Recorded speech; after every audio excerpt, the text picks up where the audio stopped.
Welcome back to another video. Today on this old scrap head we're going to see if we can cut some valve seats using this 1960s, I would say Sykes Pickavant valve seat cutter, but it's actually predates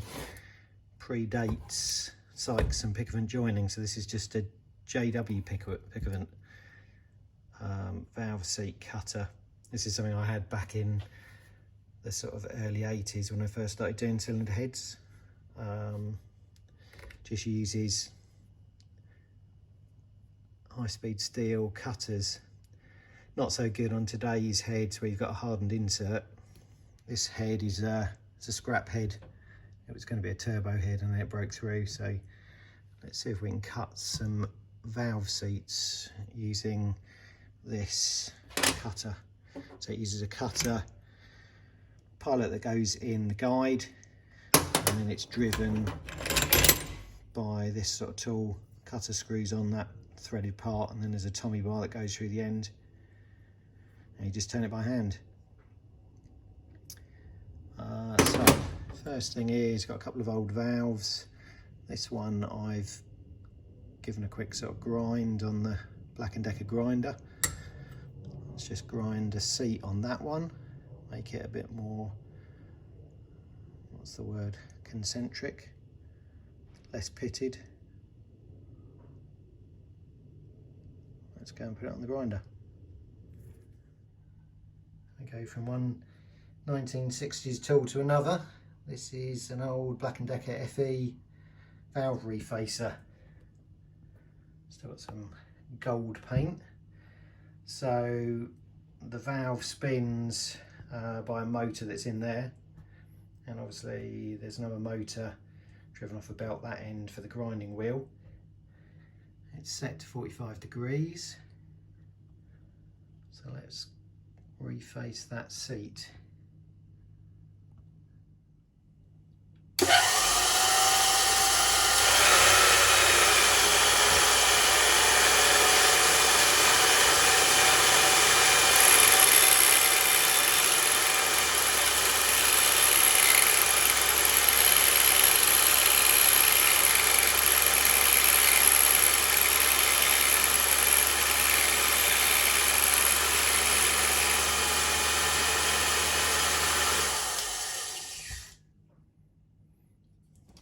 Now refaced. Let's see if we can cut a seat on the head. So we're going to cut an exhaust seat first. Valve guides are the same with minis with their inlet exhaust. In fact, this kit, it only came with one size pilot, whereas later valve seat cutters use lots of different size pilots to get a really accurate guide fit. This isn't too bad, but could be a bit tighter. So screw that on there.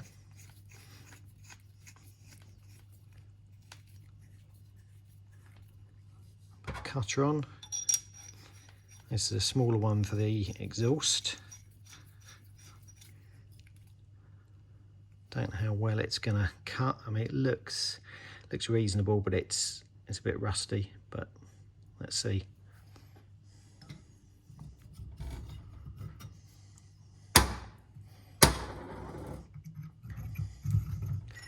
So you need to push down and turn it.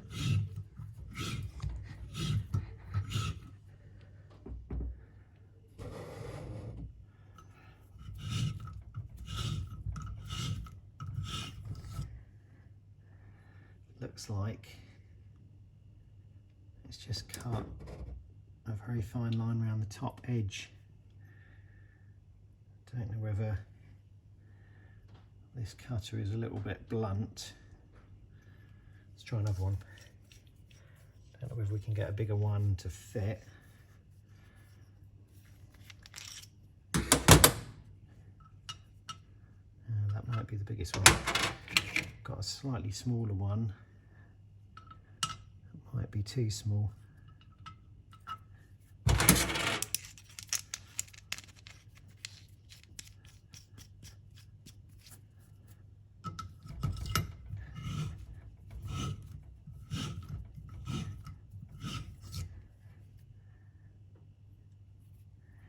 slightly better, but obviously we've cut it a bit smaller than the original cutter. Let's go back to that and see if we can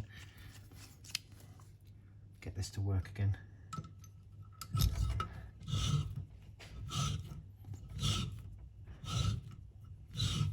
Sometimes it's just a case of breaking through the oxide on the seat. It is cutting. Don't know how well you can see that. You can see there's a crack on that seat, highlighted, but it's struggling.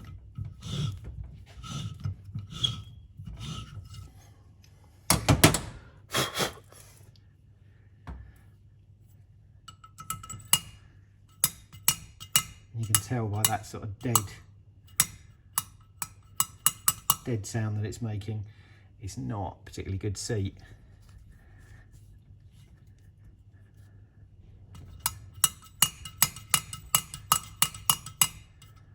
Let's try an inlet. So this is a slightly bigger cutter. Again, it's got some rust pitting, so I don't know how well it's going to cut.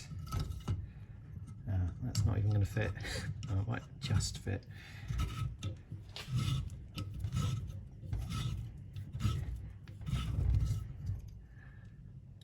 It's cutting a bit.